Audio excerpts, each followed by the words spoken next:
Hello everyone, Sława Bogom, and welcome to the 22nd episode of Searching for the Slavic Soul. I am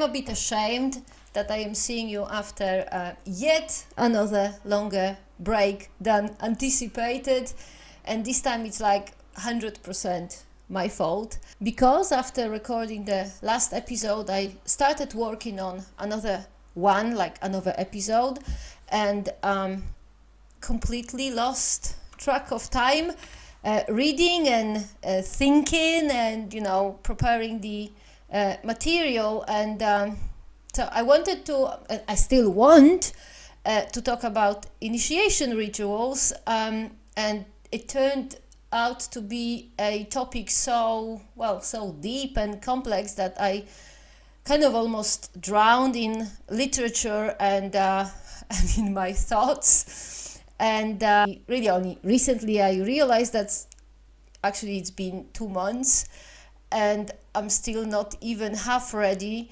to talk about the topic. So I will not be talking about initiation rituals today because I'm nowhere near ready, but instead to kind of keep the episodes rolling and keep the podcast going, I thought I'd pick up the topic I started to talk about back in 2020 in the episode number 7, which was supposed to be the first episode in a series of the beginner's guide to Slavic native faith.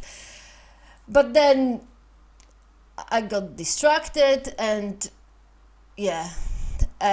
started doing something else. Since we are on the topic of getting distracted or forgetting stuff, I am going to introduce myself today, which I think that I forgot in the last 2 episodes or something like that. So my name is Magda Lewandowska, and I might just be the most disorganized and most scatterbrained podcast presenter you will ever see or hear if you only listening. Anyway, today we begin picking up where we left actually over 2 years ago, and we are going to be talking about how to start with being a Rodnover and with kind of following Slavic native faith. So if you're interested in that, keep listening.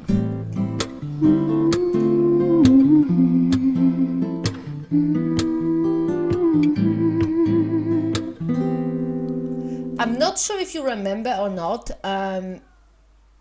2 years ago in the episode number 7, I was talking about the entry requirements for a follower of Slavic native faith, and again it was supposed to be the kind of first episode of the beginner series, but then I started doing something else. Still, if you go back to the episode number 7, I was talking about 3 requirements, like entry requirements to Slavic native faith. These requirements were: 1, to find some ancestors to venerate and to interact with; 2, to get rid of or at least turn down the compulsion to pray daily or even more often, as some pagans do; and the 3rd requirement was to find a decent, helpful and strong community of capable people. In the episode number 7 I have explained the reasons behind all of these requirements, so I will not be discussing it now, and I think I started in the episode number 9 to elaborate about Dola, which is one of the reasons why you need ancestors, but then of course I got distracted with, that's my dog Chili, but then I got distracted with other stuff and started talking about something else. as I do right now. Sorry, I have some technical difficulties here, which I'm trying to address, but it's not really going very well. So every now and then, if I look more distracted than I typically do, just, that's me trying to cope with all of this. So where was I? Yes, dollar is super important for a Rodnover's life. So if you don't know what it is and how to get one, do listen to the episode number 9. But other than dollar, you kind of trying to find your dollar or identify your dollar. Your first step as a Rodnover would be to actually get a reality check. If you want to be really fancy, you might call it getting in touch with Istina, so really the reality. The reason why you need a reality check, it's because in all likelihood, having been brought up in a Judeo-Christian culture, you have got a lot of misconceptions about following a religion, and I guess you have a lot of misconceptions about yourself too, because Judeo-Christian tradition has pretty much a lot of people believe that we are like the designated rulers of the universe and are somehow better or more important than everything else, that God loves us and that we need the God's love to live, I suppose, like live, to breathe and function. And the truth is that we don't, and you don't. In Slavic paganism, humans are really not that special. We're just a regular part of the ecosystem. We're not really that important or helpful. And if you look at the events of the last 100 years or so, we might actually be bad for the planet.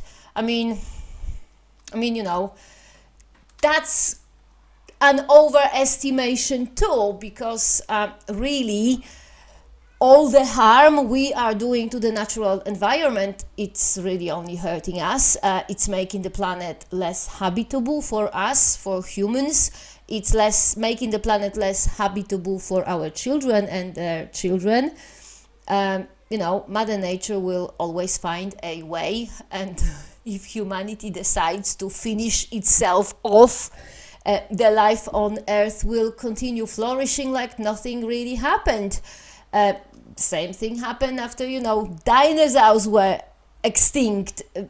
Nothing really stopped. Things kept going, and new species continue developing and flourishing. And, it wouldn't be the first time. Still, obviously, that is a different story, so I think I'm just going to leave it here. Reality check. Yes, reality check. So, as a freshly converted Rodnover, you actually need to realize that you are not special and unique. Not any more than any other living being is social and unique. So you are just a mammal, you are part of the ecosystem, and gods don't actually care about you any more than they care about, I don't know, a rat or a pigeon. You don't need to please Slavic gods, you don't need to fulfill their expectations, because they don't really have any expectations with regards to you. Gods don't have any plan for your life. There is no commandments to follow, no sins to repent, no absolutions to receive. No God is going to love you or die for you or save you. Well, actually, if you're good at bargaining and are ready to pay the price, a God might save you, but well, if it happens, it's going to cost you dearly. So as far as Slavic gods are concerned, you are just free to do as you please and deal with any positive or negative effects or consequences of your actions.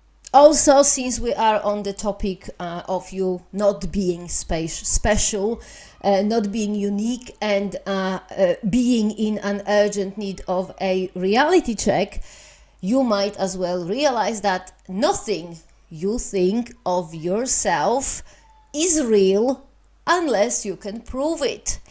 Because, as I explained in the episode number 5, the hierarchy of the world of Slavic pagans was based on competence and skills. So basically, if you, for example, want to be Wiedźma or Szeptucha, so a Slavic witch, you've got to be able to do real magic, like, I don't know, magically cure a disease or make the rain fall down from the sky. And if your magic doesn't have any real effects in the reality, so in the Istina, you are not a witch. You are just not, no matter how many fancy beads or skulls or feathers or, I don't know, muddy makeup you put on yourself, you are still not a Wiedźma. You can throw a tantrum because of that, slam the door, or I don't know, accuse me of, what was I accused of recently? Misogyny or something, but none of it will ever make you a Slavic witch. The only thing that will make you a Wiedźma is your competence in Slavic magic, which means effectively and successfully changing the reality in a magical way. Unless you can make it happen, it ain't true. So yeah, reality check is very important part of Slavic native faith, because Slavic native faith is a religion of doing and achieving. Whether your soul is pure or body is pure or intentions are like pristine, it doesn't actually matter at all. What matters is what you can get done in your life, what you can achieve. And the ultimate goal of the life of a Rodnover is to become a venerated ancestor. And as long as you manage to achieve it in your lifespan, you are a good Rodnover and everyone is happy. And actually, well, not everyone, every single one person is happy, but certainly every person that matters, so your family and the community of capable and reasonable people you managed to find before you decided to become a Rodnover, they are happy, basically. And actually, since we are on the topic of people that matter, I'd like to quickly mention people that don't matter, which is pretty much everyone that is not a member of your family, is not a member of your capable community, as well as everyone who is not currently, so at this moment, a guest in your house. Because I hope you remember from the episode number 4, as a Rodnover, as a follower of Slavic native faith, it is your religious duty to be hospitable, to receive guests, to honor them, and ensure no harm comes to them while they under your roof. A part of these 3 groups of people, no one really matters to you from a perspective of Slavic native faith. So the person on the internet that left a very rude and unkind comment doesn't matter at all. Someone on the other side of the world talking about something that doesn't affect you in the slightest, it is not your problem. The only time you should care about people who don't matter are times when these people are trying to hurt you or hurt your family, or hurt you strong and capable community, or your current guest. And by hurt, I actually mean physically hurt, because, and I most probably will take a lot of criticism for what I'm about to say, but I'm going to say it anyway, because at this stage I really don't care. What many of modern Rodnovers need to realize that in Slavic tradition, words don't actually count as hurt unless they are followed by hurtful actions. Let me rephrase. In Slavic tradition, negative, or as they called nowadays, unkind words of a regular person don't count as hurt, and these words, they cannot cause hurt in and by themselves. They are some types of words that can hurt you. These are words spoken by a person with supernatural powers, like, for example, Wiedźma, so a Slavic witch I was talking about. Such person can curse you, and in this case, the words of this curse will cause harm to you. Another type of words that can harm you are words of praise. Seriously, our Slavic ancestors believed that praising someone or something can actually bring bad luck on this something or someone. Hence, for example, our ancestors, they gave their children really ugly names. Such names like Nielub, which means one who isn't loved or liked, or Niemog, which means one who is just incapable. Such names, they were given to young children in order to protect them from malevolent spirits, and these names, they were only changed for like proper, like positive names. They were changed during initiation ritual, which for boys was called postrzyżyny and for girls zapleciny. So that was the initiation ritual that was like, designed to officially accept a boy and a girl into the community of Slavs, and only then the ugly name was changed for one that actually meant something, positive or nice. What I am trying to say here is that unless insults or bad wishes are said to you by a person with supernatural abilities, these insults or bad wishes, these words you don't like or which you find offending or insulting, these words, they cannot hurt you. What more, the words that can actually hurt you are praises, so the things that you might want to hear, which in turn means that as a practicing Rodnover, you should stop getting offended by what people say, unless this person has supernatural abilities. But in this case, you better off being respectful and kind to this person with supernatural abilities. Otherwise, you're putting yourself at even more risk of angering, let's say, the Wiedźma, and ending up in even more supernatural troubles. If there are any words that you should be wary of, those are the words of praise, particularly if such words are coming from a stranger, so not a member of your family or community. Such kind and supportive words can actually end up triggering an attack of malevolent spirits, which you obviously don't want. And now, pretty much every person who was brought up in a Slavic culture, at least in my generation, every single such person has thick skin with regards to these unkind words or comments, and we know that words are not violence.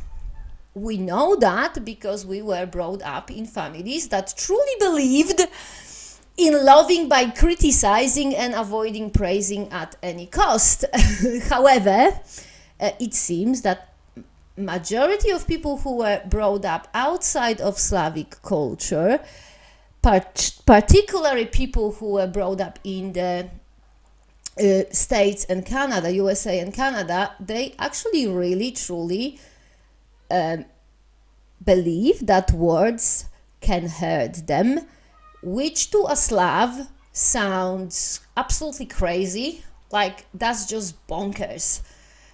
So for any freshly converted practitioner of Slavic native faith who was brought up to be sensitive to unkind words, and how is it called nowadays, unsafe spaces, just stop getting offended. If anything, as practicing Rodnover, start getting suspicious of anyone who praises you, because in Slavic tradition it is the praise that can actually hurt you. So that's the stuff that can hurt you. And I was talking about the ultimate life goal of a Rodnover, which is to become a venerated ancestor. It can be achieved, obviously, by having children, but actually, only if you treat your children in a way that will give them a reason to venerate you after your death. So let me stress here, being only a biological parent might not actually be enough to be venerated. I mean, it might be enough if your children are desperate to, venerate someone, but counting on the desperation of children which you abandoned is not really a smart move. When you're planning your afterlife, it's always better to be safe than sorry. So if you have children, and just be a good parent to them, give them plenty of reasons to remember you and appreciate you and invite you for Dziady, so Slavic rituals of ancestral veneration, obviously after your death. Having children is the most obvious, but not the only way to become a venerated ancestor. You can get positively involved. You can also get positively involved in the life of other people from your family or not. You can become a remembered ancestor in this way.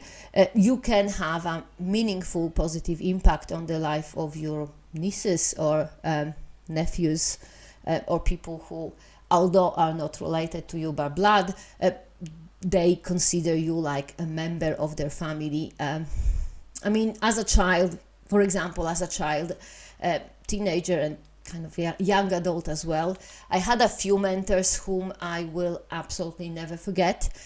They had such an immense positive influence on my life. I'm absolutely 100% going to be venerating them after they die, which hopefully they, and thankfully they haven't died yet, and they're not going to die anytime soon, but they will die at some point, and they will definitely be invited by myself to Dziady, and I will share food with them and drink with them, and I will never really forget them because they mean so much to me. So if you don't have or won't have children, that's not the end of the world. You can start making positive difference in someone else's life, because as far as Slavic native faith goes, it's in your best interest, in the interest of your whole afterlife, to make a positive impact on people's lives, so you don't get forgotten after your death. So that's your goal in life when you are Rodnover. How you will achieve this goal, however, is completely up to you, because there's no such a thing as sin in Slavic native faith. There isn't there aren't any bad ways of getting things done in Slavic native faith. There's no good or evil either.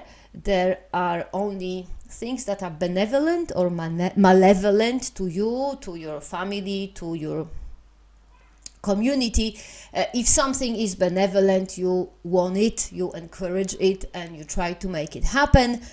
Like, for example, you can, get benevolent demons to live in your house, or, you can just get demons to live in your house, and by your action towards them, by your interactions with them, you can encourage them to act benevolently towards you and your family. As far as Slavic native faith, as far as morality in Slavic native faith, the only things we know for sure that you are supposed to be doing, you are supposed to be hospitable to your guests, you are supposed to be respectful and caring towards your elders, particularly your parents, and you are not supposed to contribute to generating malevolent demons, which basically it means that you are supposed to attend to the bodies of dead people and provide them with proper burial rituals so they don't, turn into malevolent demons after their death. That is a big simplification, but it's sufficient for what we are discussing here and now. If you want to learn more about morality of Slavs, like pre-Christian Slavs, obviously you are most welcome to listen to the episodes number 4 and 13th of Searching for the Slavic Soul. Basically, as long as you're hospitable, you treat your elders respectfully and attend to the bodies of the dead, you are pretty much free to do whatever you think will work and will achieve your goal of becoming a venerated ancestor. You can be honest and hardworking, or you can be lazy, cheater, and a thief, and do pretty much everything else on the spectrum between these two extremes. As far as your religion goes, so as far as Slavic native faith go, it doesn't actually matter. As long as you get shit done. In my personal life, I tend to stay on the side of the legal things, and stay within the law. But it's my personal choice. Slavic native faith does not actually forbid you to break the law. The only thing that you are not allowed to break is your promise, but only if this promise or an oath is made in the name of Slavic gods. So as long as you don't call Slavic gods to witness a lie, you're pretty much good. But of course, whatever you decide to do, you have to take any consequences of your actions and deal with it. Which is, for example, what happened to a guy called Mściwój. He was a prince of Obodrites. I'm not actually sure how to say it in English. In Polish, it's called Obodrzyci. Obodrites, so a tribe of, they were like a tribe of Polabian Slavs, and Mściwój had great political ambitions, which as a Slav you're absolutely allowed to have, and in order to fulfill these ambitions he became a Christian, and he wanted to marry a niece of a Duke of Saxony. So in order to show that Mściwój, in order to show that he was worth of, marrying a niece of a Duke of Saxony, he joined Otto II in the in his campaign to Italy, and over there in the fighting that ensued, Mściwój, he lost, I think, most of his army. He did manage to come back alive and, come back to, to Saxony. But obviously, he had no army, so the Duke of Saxony, kicked him out. He called him a dog, which was a big insult, and refused to let him marry the niece. Hearing the insult, Mściwój imagined that he did not throw a fit, he did not have a tantrum, he did not accuse the Duke of, literal violence. He just turned around and went back to his Slavic tribe. When he was halfway to the land of the Obodrites, the Duke of Saxony actually kind of changed his mind yet again, and he sent a messenger after Mściwój, and this messenger kind of was supposed to pass on a message that, the Duke of Saxony didn't actually mean no, he meant yes, and that Mściwój can marry the niece. But by then, Mściwój, and to be honest, I'm not really blaming him.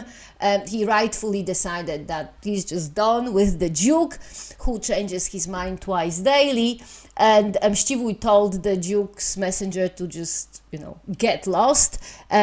As Helmold, who recorded these events, as he wrote, what Mściwój actually said, he said, "Well then, if the dog be hale, he will take big bites." So basically, I don't know, I'm not an English native speaker. I really don't know how clear this is to a modern English speaker.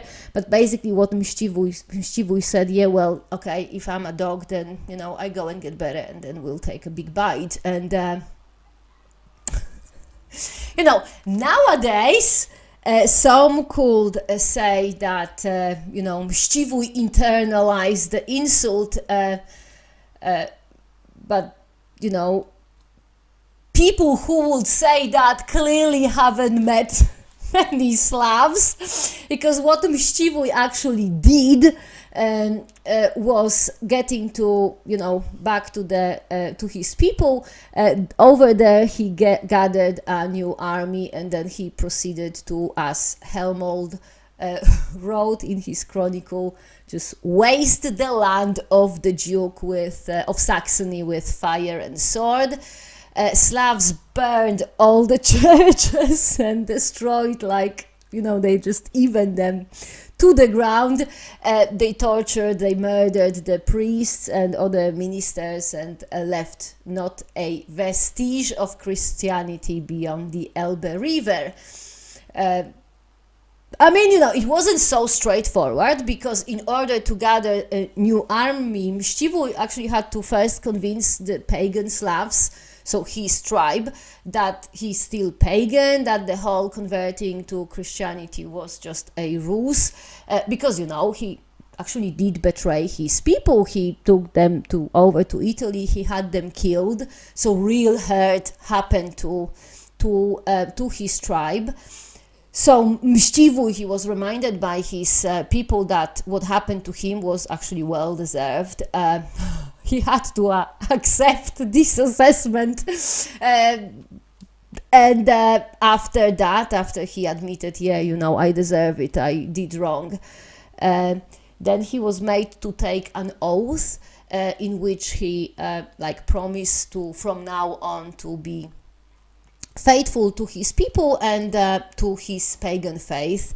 And only after that, Slavs supported Mściwój in, getting back, teaching the Duke of Saxony the lesson. So in this story, we really have it all.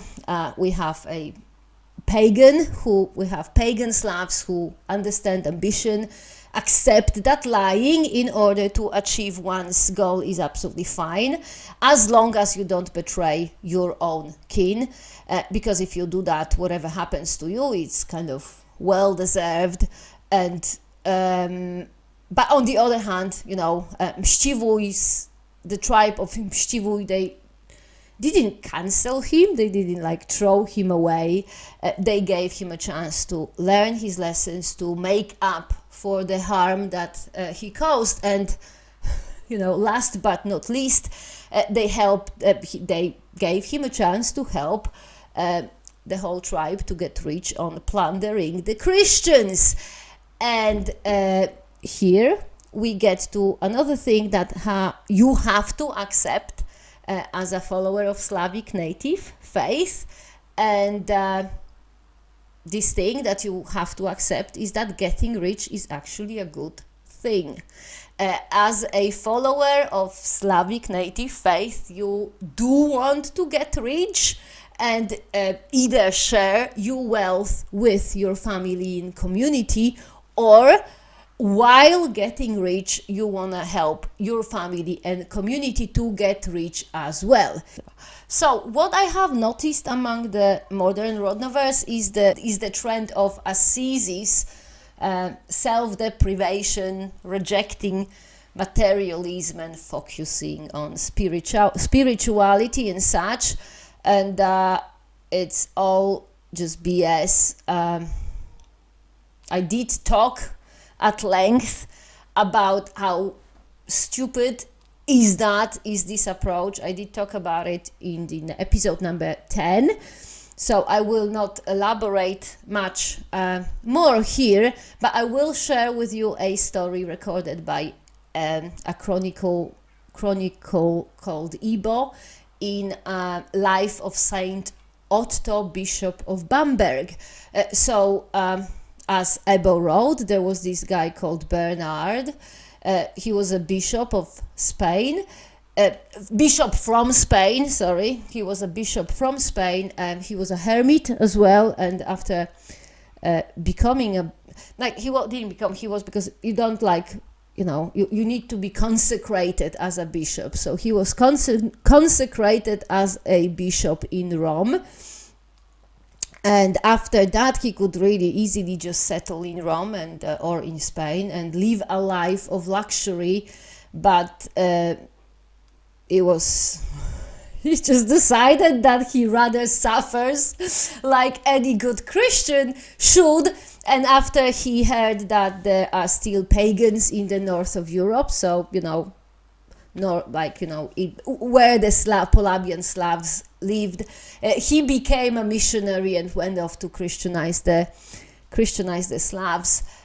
When he showed up in Volyn, which was a big Slavic merchant town, so when he showed up in Volyn, Bernard was barefoot and he was wearing poor quality robes, like any good Christian would, because I honestly don't know why. For some reasons, Christians are supposed to wear rags and don't pay any attention to,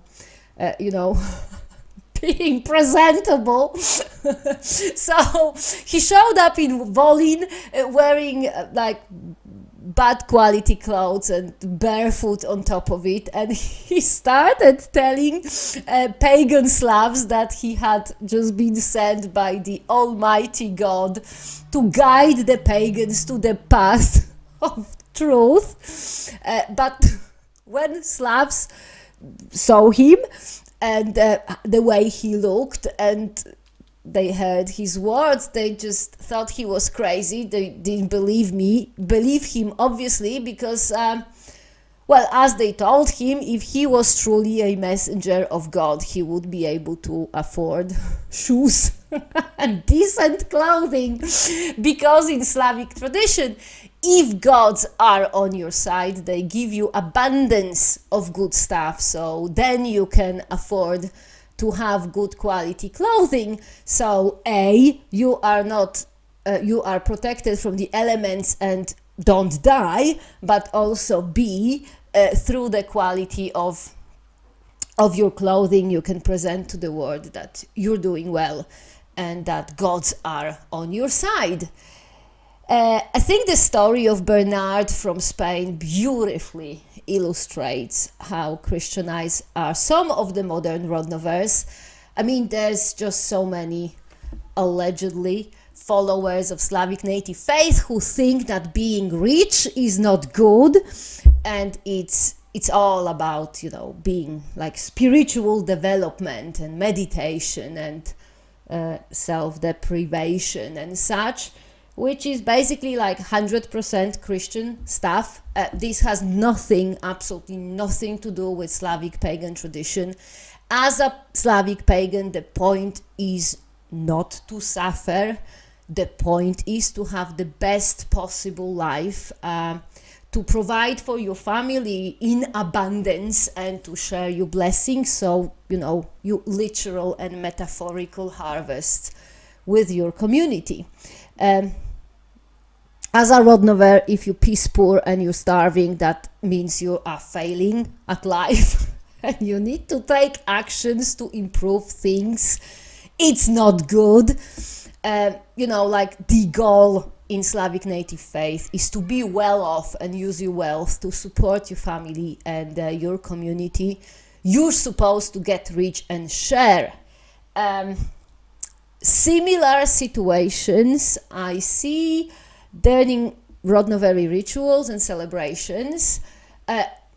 I mean, thankfully, I don't see it anymore because the group I am a member of right now is absolutely awesome. But in the past, I did see it. I saw supposedly pagan rituals that were just such a drag. Everything was just somber and serious. And the żerca, so the priest was like talking like, I swear, like a Catholic priest with the same like gravity and composure and modulation, like, you know, like, oh, we've gathered today to worship our Father. It was just so bad and so not pagan. Because the pagan rituals are supposed to be fun. You are supposed to have fun. You are supposed to eat and drink and dance and sing, like, you know, have absolutely awesome time. And if you don't, this is being disrespectful to the gods, to your tradition, to your family and all the community. Which, you know, can be hard, like for me, for example, because the group that I am a member of, they organized the celebration quite far from where I live, so I have to drive there, because believe it or not, it's the cheapest way to get there and fastest as well. So I can very rarely stay overnight, and that means because I'm driving, I cannot drink. And actually sometimes it bothers me because, and we know it for sure from primary sources on pre-Christian pagan Slavs, you are supposed to get wasted during a ritual feast. So right now I'm getting my daughter to do her driving license, and I'm hoping then she will be able to drive us to the celebration so I can get wasted like a good Rodnover. But until then, I have to just have a good time sober. I am still doing my best, but you can have everything, I guess. Although as a Rodnover, you should at least try. Don't just assume that things are not achievable. So that's pretty much everything I had to say today. To summarize, your first steps as a follower of Slavic native faith should be to just get a reality check, you know. See what's real and what you made up. Then you should really stop getting offended by, you know, unkind words. Start being wary of people that praise you, because their words can actually bring a horde of malevolent demons upon you. You should get comfortable with getting rich and try to get rich if only possible. And last but not least, you should start building a healthy relationships with people who will be willing and able to venerate you after your death. As always, if you have anything to add, criticize, or anything at all to say, do get in touch. I will link all the contact details in the notes of this episode. And for now, take care, stay real, don't get offended, and Sława.